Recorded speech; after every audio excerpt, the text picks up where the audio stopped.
Bienvenidos a Live at State, el formato interactivo por Internet y en video del Departamento de Estado, una de sus plataformas para dialogar con los medios internacionales. Bienvenidos a los periodistas que se juntan hoy con nosotros y a los otros invitados. Y hoy estoy en el estudio con el secretario de Estado adjunto, el señor José Fernández. Bienvenido. Mucho gusto, muchas gracias. El señor Fernández estará respondiendo a sus preguntas sobre su recién visita a México, donde fortaleció las relaciones bilaterales con los Estados Unidos y México. No sé si quiere compartir algunas palabras con nuestros participantes. Bueno, muchas gracias, gracias Peter y gracias a todos los que nos están escuchando. Es un placer estar acá. Y como dijo Peter, la semana pasada estuve con 3 colegas más, también secretarios adjuntos, uno del Departamento de Comercio, el otro del Departamento del Tesoro, que es nuestra Hacienda, y por último la secretaria adjunta también del Departamento de Transporte. Y fuimos los 4 a México juntos para tratar de responder al llamado del presidente Peña Nieto, que cuando estuvo en Estados Unidos y en otras ocasiones también, y también lo ha hecho en los periódicos aquí en Estados Unidos, ha hablado de elevar la relación económica con Estados Unidos y ponerla al mismo nivel que el nivel que tenemos en temas de seguridad y en otros temas. Entonces nos reunimos con varios oficiales del nuevo gobierno del presidente Peña Nieto para hablar de cómo podíamos convertir esta visión del presidente mexicano a una realidad. Tuvimos 2 días de reuniones, regresamos con mucha ilusión, con mucho interés en tratar de promover proyectos específicos en México para estrechar nuestras relaciones económicas. Son relaciones económicas, y esto espero que tengamos alguna pregunta, son relaciones económicas que de por sí ya son muy fuertes. Tenemos 500 mil millones de dólares en comercio, ya sea en mercancía o en servicios, todos los años entre México. Nuestro comercio se ha cuadruplicado desde la firma del TLC. Todos los días hay más de 1.000 millones de dólares que van de un lado al otro de la frontera. Entonces son relaciones comerciales muy, muy estrechas, pero también es importante buscar la manera de seguir elevándolas, seguir mejorándolas. Y ese fue el objetivo del viaje. Hemos regresado, como dije, con mucha ilusión, con muchos proyectos, y ahora se trata de convertir esas conversaciones en realidad. Muchas gracias, secretario. Y les recordamos que deben enviar sus preguntas en la parte inferior de la ventana, donde dice preguntas para el oficial del Departamento de Estado. Si en cualquier momento durante la charla tienen problemas enviando sus preguntas, nos pueden enviar un correo electrónico a través de live@state.gov y pondremos sus preguntas a la lista. Vamos a tratar de responder a la mayor cantidad de preguntas posibles que tenemos en estos 30 minutos. Y les recordamos que si desean obtener las últimas noticias sobre el Departamento de Estado, nos pueden seguir a través de Twitter en la dirección @StateDept y también @USA en español. Vamos a empezar con nuestra primera pregunta, que nos viene de Gabriela Chávez, el financiero. ¿Qué lugar ocupa México en la agenda comercial de los Estados Unidos? México en nuestra agenda comercial ocupa un lugar primordial. Y lo digo porque las estadísticas lo demuestran. Primero, México es nuestro segundo mercado de exportaciones aquí en Estados Unidos. Es nuestro tercera fuente de importaciones. Como dije antes, tenemos 500 mil millones al año que van de un lado de nuestro comercio internacional. Todos los días tenemos más de 1.000 millones de dólares en comercio que va de un lugar, que cruza la frontera. Pero hay algo muy importante que en mi opinión es casi único en nuestras relaciones comerciales. Y es que con México no solamente nos compramos y nos vendemos, sino que también hacemos productos juntos. No se trata simplemente de una relación de compraventa, sino una relación de sociedad, de asociación. Y eso es un término que se utiliza mucho en las relaciones comerciales, en las relaciones diplomáticas, pero en este caso es verdad. Y lo digo porque el 40% de lo que Estados Unidos importa de México se ha fabricado en Estados Unidos. O sea, es producto que empezó en Estados Unidos, fue a México, se incorporó a un producto mexicano y se ha vuelto a vender acá. Y lo mismo en lo que le vendemos a México. Mucho de lo que nosotros le vendemos a México, también parte de eso se ha fabricado en México. Se vino de México para acá y se volvió a exportar. Entonces, esa es una relación única. Es algo que tenemos con muy pocos países y es algo que deberíamos buscar la manera de seguir impulsando esa asociación que tenemos, porque es el tipo de asociación, y esto es algo que el presidente Peña Nieto lo entiende muy bien y lo ha hablado. Ese tipo de asociación es lo que nos va a permitir a competir en los mercados globales contra competencia de países que son muy importantes. Muy bien, seguimos con el tema de comercio entre los Estados Unidos y México. La siguiente pregunta nos viene de Martín, el diario de Juárez. Hay sectores como el transporte en el que las medidas fijadas por NAFTA no se han aplicado, es decir, no hay apertura de ninguno de los gobiernos. ¿Vale la pena hacer una revisión general del Tratado de Libre Comercio a partir de estos conflictos? Bueno, empecemos porque, como dije antes, el TLC ha sido un éxito y las cifras de nuevo lo demuestran. 1.000 millones de dólares diariamente de un lugar a otro de nuestra frontera. Y también con lo que dije anteriormente de que nos estamos compenetrando mucho más. Pero también el TLC nos ha permitido resolver problemas, y eso es algo muy importante. Problemas que antes tal vez hubieran necesitado diplomacia por muchos años, ahora nos permiten, hay un foro, crea un foro para tratar de resolver esas pequeñas disputas. En el campo de transporte, en el campo de camiones, ahora tenemos, por ejemplo, un proyecto piloto en el cual estamos tratando de buscar la manera de permitir que experimentar para ver cómo se le pueden permitir a camiones que vienen de México a transportar mercancía a Estados Unidos. Es un proyecto que lleva más de un año, lo lleva el Departamento de Transporte, lo hemos ayudado nosotros, y es un proyecto que nace del TLC. Pero hablando de renegociación, una pregunta que recibí en México que hasta cierto punto me sorprendió, es si íbamos a renegociar el TLC a través del TPP, del Asocio Transpacífico. La respuesta es que no. La respuesta es que el TPP, el Asocio Transpacífico, es un acuerdo con 11 países, es un acuerdo con países que representan más de una tercera parte del comercio mundial, y es un acuerdo que va a elevar nuestras relaciones comerciales a un estándar mucho más alto. Entonces no se trata de renegociar el TLC, se trata de incorporar nuestras relaciones económicas a un nivel mucho más alto y también incorporarlas a 9 otros países, incluyendo Canadá. Bueno, tal vez ya respondió a esta pregunta la siguiente que nos viene de Isabel de CNN, que nos pregunta si puede comentar un poco de la importancia del TPP. ¿Será relevante para reactivar la economía mundial y evitar proteccionismos? El TPP es el proyecto comercial internacional más importante de este año. Es lo que nos ha ordenado el presidente Obama. Es un acuerdo que quisiéramos finalizarlo este año, esperamos poderlo finalizar este año, y es un proyecto que, como dije antes, incorpora a 11 países, muchos de ellos de América Latina, no solamente México y Canadá, sino también el Perú y Chile.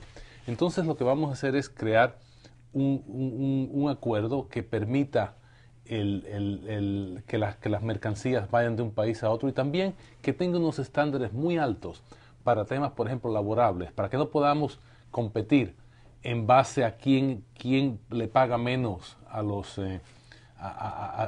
obreros, sino que todos podamos beneficiarnos de ese libre comercio, incluyendo el sector laboral, incluyendo también el sector industrial. Es un proyecto que queremos terminar este año, es un proyecto que pensamos que si se puede, si lo podemos completar, va a cambiar de una manera muy importante y mejorar nuestras relaciones comerciales en el Pacífico. Luis Durán, del Mural México, nos pregunta, le pregunta a usted qué opina sobre la economía mexicana. Yo he estado trabajando con México ya casi 30 años. Eh, yo comencé, este es mi primer trabajo como en el gobierno. Antes de eso era un abogado corporativo en Nueva York. Y siempre me ha fascinado cómo ha cambiado la economía mexicana. No solamente por el petróleo, sino también por lo que se ha hecho en la frontera y lo que se ha podido hacer con el comercio en Estados Unidos.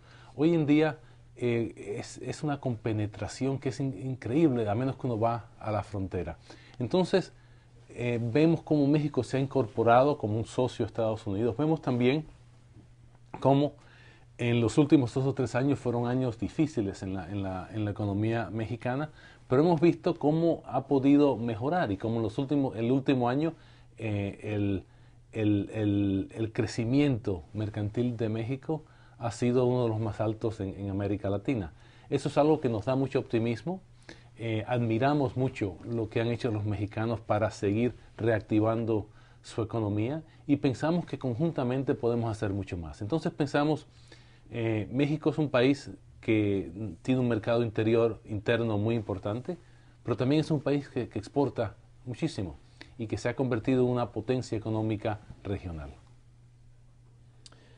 Y Alejandra nos pregunta si hay alguna participación de Estados Unidos o iniciativa binacional en el tema de energéticos. Bueno, firmamos el año pasado, de hecho, a principios del año pasado firmamos un acuerdo muy importante para explorar hidrocarburos en el Golfo de México. Se firmó en febrero, el Congreso mexicano lo ha aprobado, falta que lo apruebe nuestro Congreso, pero es un buen ejemplo de cómo podemos hacer las cosas conjuntamente. Y eso es un tema que vamos a seguir nosotros buscando la manera de finalizarlo aquí en Estados Unidos. También tenemos varios proyectos en el campo de energía renovable. Y eso es algo que de hecho hablamos con algunos de nuestros colegas en México en nuestra última visita. ¿Cómo podemos buscar la manera de cooperar para crear más fuentes de energía renovable en un mundo que cada vez se calienta más, ¿no?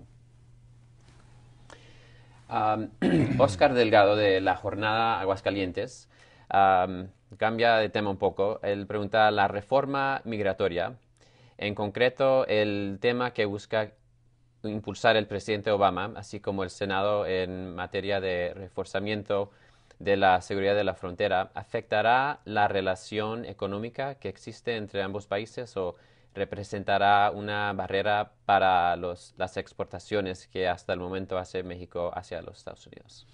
No, lo que ha dicho el presidente Obama y también lo que se está debatiendo hoy en día en nuestro Congreso es que él apoya una ley que sea comprensiva, que sea general y que incluya no solamente la protección de nuestras fronteras, sino que también incluya la incorporación con muchas condiciones, la incorporación de muchos de nuestros inmigrantes indocumentados a el sector formal. Es un tema que va a fortalecer y va a compenetrar aún mucho más nuestras relaciones. Es un tema que como uno va a la frontera y es difícil a veces encontrar dónde termina la frontera norteamericana y dónde comienza la mexicana. Y ese tipo de compenetración es algo que va a continuar y lo que persigue la reforma migratoria es buscar la manera de reconocer esa realidad, a la vez que también, muy importante, fortalece nuestras fronteras, prevé que los patrones, los empleadores, tengan se les obligue a chequear los permisos de lo que emplean. Y es una legislación muy comprensiva que todavía se está debatiendo entre varios sectores políticos en este país. Pero al fin y al cabo, la regularización del tema migratorio tiene que ayudar a las relaciones comerciales entre México y Estados Unidos. Gabriela Chávez, del Financiero, nos pregunta, ¿qué hay de los aranceles al tomate mexicano? Es un tema de mucha importancia para ambos países.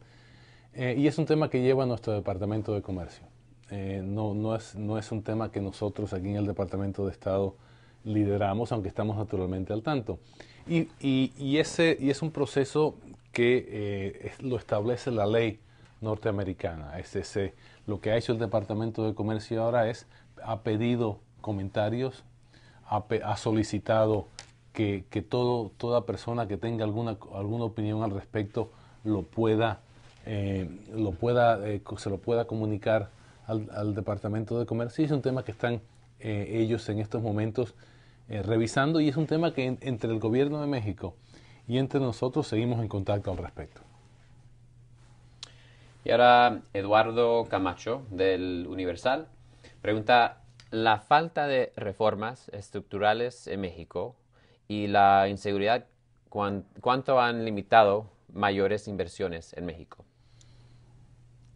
Bueno, primero, México sigue recibiendo mucha inversión extranjera.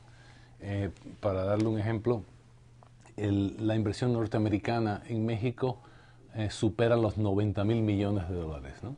Y sigue aumentando. México continúa siendo, para muchas empresas, un país que se quiere invertir, que se le ve no solamente por la posibilidad que tiene de exportar productos de nuevo a Estados Unidos, sino también porque tiene un mercado interno muy importante.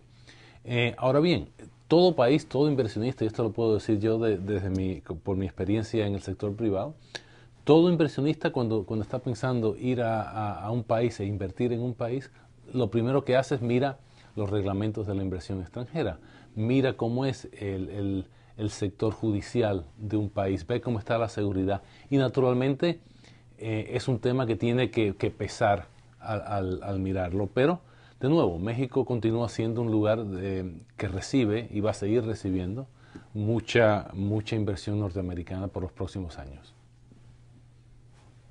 Santiago nos pregunta, ¿puede usted comentar sobre los planes para asignar más recursos y tecnología para promover el desarrollo fronterizo a fin de facilitar el flujo comercial entre ambos países? Es una gran pregunta y es un tema que hablamos mucho con varias secretarías en México. Hay mucho que hacer. Podemos hacer mucho conjuntamente en el campo de transporte, en el campo de logística, en el campo de seguridad, para agilizar nuestro comercio. Se ha hablado de la iniciativa de una frontera del siglo XXI. Tenemos hoy en día un consejo de ambos países de cooperación en temas regulatorios. ¿Qué podemos hacer para tratar de agilizar el comercio entre nuestras fronteras? ¿Qué podemos hacer para que nuestros reglamentos de automóviles, de medicina, de muchos productos, se compenetren de manera que no se tenga que pedir un permiso de nuevo en México para un producto norteamericano que sabemos que cumple con los reglamentos mundiales y los reglamentos mexicanos? Ese tipo de cooperación es algo que se habló mucho, especialmente en el campo de transporte. Hay mucho que hacer porque todavía se puede mejorar el tráfico entre nuestras fronteras. Ivette Saldaña, del Financiero, pregunta, ¿qué nuevas acciones se tomarán dentro del programa de fronteras del siglo XXI? Había la propuesta de hacer las revisiones aduaneras desde México, desde el lugar de salida, y evitar la revisión en las aduanas de las fronteras. ¿Sigue en pie esta acción? Bueno, es parte de lo que tenemos que hablar. Es parte de cómo vamos a agilizar nuestro transporte. ¿Qué podemos hacer para evitar el cuello de botella, digamos, en la frontera, para que el tráfico de mercancías legítimas se pueda agilizar a la misma vez que nos aseguramos que temas de seguridad no se ignoran, ¿no? Porque también una frontera es un lugar que ambos países quieren mantener para su propia seguridad. Entonces, es un tema que miramos, es un tema que hay mucho que pudiéramos hacer conjuntamente.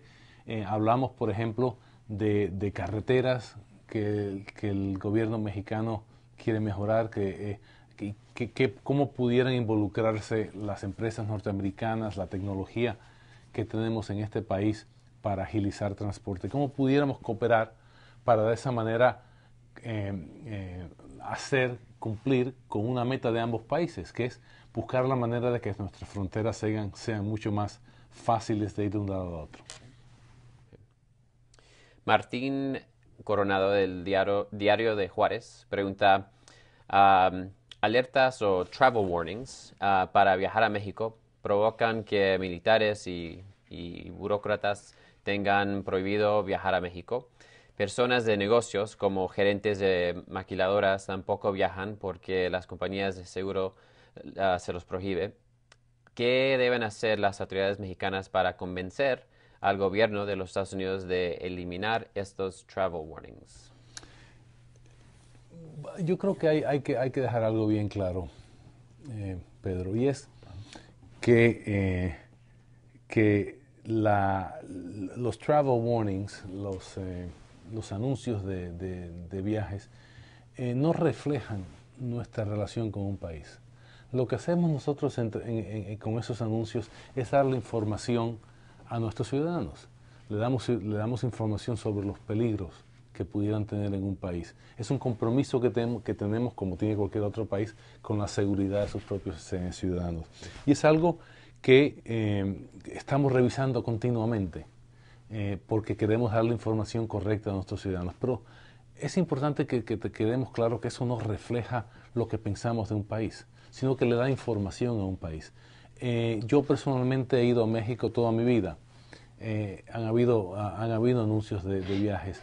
Y es algo que, bueno, uno lo mira y todo ciudadano lo que hace es tomarlo en cuenta cuando va a un país. Pero no refleja lo que pensamos de un país con el cual tenemos tan buenas relaciones y relaciones tan cercanas como México. Y la verdad es que cada vez que voy, me quedo impresionado con la cálida recepción que recibo. Y siguiendo un poco ese tema, el turismo mexicano que busca como destino los Estados Unidos es considerado económicamente con base en esto. Oscar Delgado quiere saber si existirá una mejor flexibilidad para las personas que buscan obtener una visa americana para viajar acá. Hemos aumentado, creo que está en 2 millones el número de visas que el año pasado dimos en México para que personas pudieran visitar a nuestro país. El presidente Obama, el año pasado en Orlando, en la Florida, habló de una nueva iniciativa para impulsar el turismo en Estados Unidos. El turismo en Estados Unidos refleja más del 10% de nuestro PIB. Es una fuente muy importante de empleo, pero va más allá de los empleos.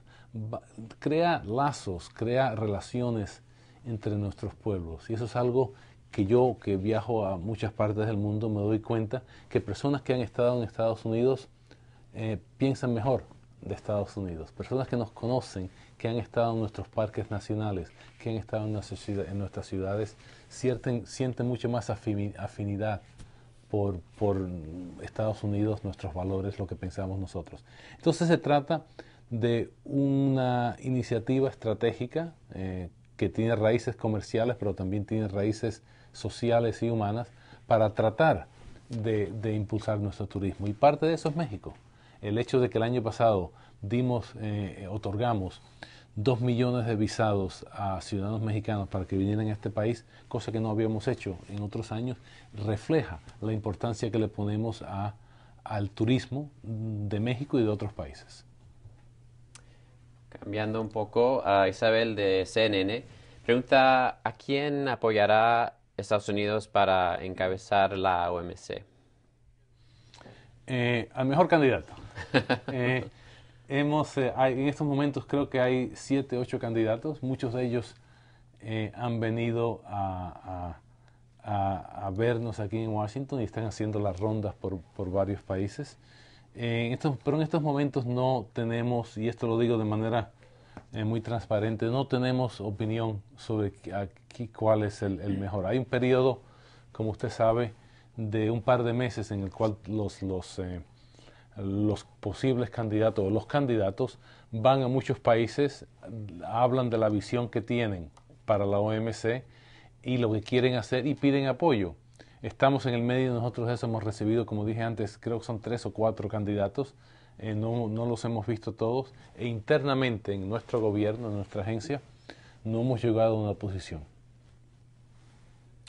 Y Mónica Delgado de Notimex nos pregunta, ¿Cuáles son las expectativas del comercio bilateral en la nueva administración del presidente Obama y cuando ya se habla de una reforma migratoria? A ver, la parte migratoria ya la hablamos, la parte de nuestro comercio, hace 2 años, en el 2009, si me recuerdo, 2010, perdón, el presidente Obama lanzó la National Export Initiative. Y la National Export Initiative, la Iniciativa Nacional de Exportaciones, habla de, o nos ordena, nos pide a todos los que estemos en el gobierno norteamericano que dupliquemos las exportaciones norteamericanas en los próximos 5 años, o sea, del 2010 al 2015, y que lo hagamos de manera que creemos se puedan crear 2 millones más de puestos de empleo en este país. Los primeros 2 años y medio nos ha ido muy bien, no tengo las últimas cifras, pero seguimos cumpliendo las metas para poder llegar a esa duplicación. Y lo hacemos porque, por un par de razones. Primero, porque en Estados Unidos solamente el 1% de nuestras empresas exportan. Duplicarlas, ir del 1% al 2%, es algo importante, pero no debería ser muy difícil. Y si lo podemos hacer, y esta es la segunda razón, vamos a crear el tipo de empleo que queremos crear, porque los puestos de empleo de exportaciones, todos los estudios nos van a decir que son mejores remunerados, son mejores pagados que el tipo de empleo normal y corriente de productos que no se exportan. Entonces le hemos puesto gran énfasis a las exportaciones en Estados Unidos y lo vamos a seguir haciendo. Silvia, del periódico Reforma, pregunta cómo hacer frente al tema de lavado de dinero. Sabemos que hay bancos estadounidenses involucrados y qué medidas se están tomando para esto. Bueno, hay muchas medidas. Tenemos varios acuerdos internacionales, tenemos mucha cooperación con muchos países y es un tema que nuestro Departamento de Justicia sigue persiguiendo. El lavado de dinero es un cáncer que permite la criminalidad y entonces ya sea por el tráfico de armas, ya sea por el tráfico de drogas, es importantísimo que podamos cortar esa fuente esa fuente de fondos ilícitos. Entonces, y de hecho, y con México hemos trabajado mucho en ese tema también. Víctor Palacios, de TV Azteca, dice, ¿qué opina de que Estados Unidos no cumplió algunos puntos del TLC, como el del transporte de carga pesada? ¿Y qué garantías hay de que no vuelva a incumplir? Bueno, el TLC, de nuevo, ha sido un éxito. No todos los acuerdos, nosotros los diplomáticos no tendríamos puestos de empleo si todos los tratados se cumplieran al 100%. Entonces siempre hay diferencias, siempre hay temas que hay que limar. Pero sí se ha cumplido en su gran mayoría y también no solamente se ha cumplido, sino que ha tenido éxito. El TLC tiene maneras de resolver disputas, pero de nuevo, si vemos lo que se ha hecho en el campo de camiones, del transporte de camiones, es algo que los dos países se pusieron de acuerdo para elaborar un proyecto, para elaborar una manera de resolver un tema que se convirtió y que por muchos años no fue resuelto entre los países. Entonces, yo creo que las garantías es lo que hemos hecho. Si uno mira a lo que ambos países han hecho para cumplir con el TLC y lo que se ha hecho para que un país lo cumpla cuando existe una violación de ese acuerdo, yo creo que esa es la mejor garantía que podemos tener. Alejandra Mendoza pregunta respecto a los proyectos de energía renovable que mencionó hace un momento. ¿En qué consisten y en qué estados se realizarán? ¿Y será en este año? Bueno, tenemos varios proyectos. Estamos colaborando en México en proyectos de energía renovable en eólicos, o sea, viento. en crear un mercado de energía renovable bilateral. Tenemos también un programa que se llama en inglés el Unconventional Gas Technical Engagement Program, que es una manera muy formal de decir un programa para encontrar soluciones técnicas a nuestras necesidades de gas. También tenemos un acuerdo que firmamos hace poco, que se llama el Energy and Climate Partnership of the Americas, la Asociación de Energía y Clima de las Américas, en el cual compartimos la experiencia y además los conocimientos técnicos que tenemos para en campos de energía renovable. También tenemos una coalición de energía, lo que le llamamos energía limpia, en el cual hemos puesto casi 70 millones de dólares y tenemos muchos programas, porque hay mucho que hacer en el campo de energía renovable. Y lo que queremos hacer después de esta reunión que tuvimos en México es buscar la manera de agilizar, de impulsar esos proyectos aún más. Bueno, y la última pregunta nos viene de Cristian López. Nos pregunta, dentro de las acciones, ¿existirá algún programa o estrategia para apoyar a las pymes mexicanas? Sí. Muy buena pregunta y me alegro que esa haya sido la última pregunta, porque es un tema que vale la pena resaltar. En nuestro viaje a México nos reunimos con un instituto que ha creado el presidente Peña Nieto, un instituto nuevo, que se llama el Instituto para el Emprendedurismo, que es buscar la manera de fomentar la creación de pequeñas y medianas empresas en México. En Estados Unidos, la pequeña y mediana empresa es la mayor fuente de empleos, de nuevos empleos en los últimos 5 años. En México hay muchas pequeñas y medianas empresas que también quieren crecer, quieren buscar la manera de formalizarse, para empezar, recibir financiamientos, recibir conocimientos técnicos para poder crecer. Nosotros aquí, de hecho en el Departamento de Estado, hemos establecido varios programas para fomentar lo que se llama en inglés entrepreneurship, emprendedurismo.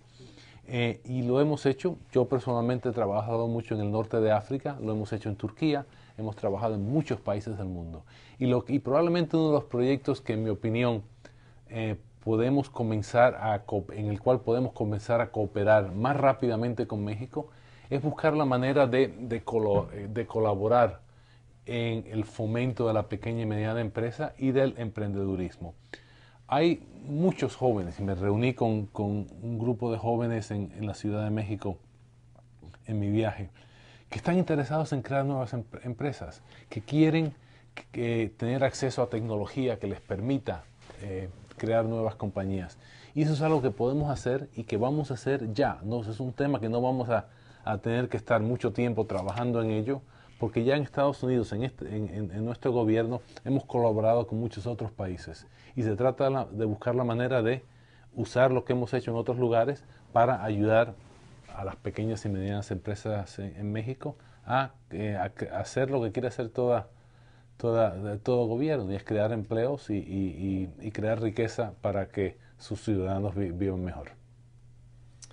Bueno, pues esto es todo el tiempo que tenemos hoy. Gracias por sus preguntas y muchas gracias al señor Fernández por estar con nosotros hoy. Tendremos un enlace con el audio y el video de nuestra charla hoy disponible para su uso poco después de la conclusión de este programa. Les recuerdo que si quieren la última información sobre el Departamento de Estado, nos pueden seguir a través de Twitter, siguiendo @StateDept y también @USA en español. Si quieren seguir a nuestros asuntos económicos y comerciales, nos pueden seguir también a través de Twitter en la dirección @EconEngage o en Facebook en la dirección facebook.com/EconBizEngage. Esperamos poder dialogar de nuevo con ustedes en el futuro y les deseamos un feliz día. Muchas gracias.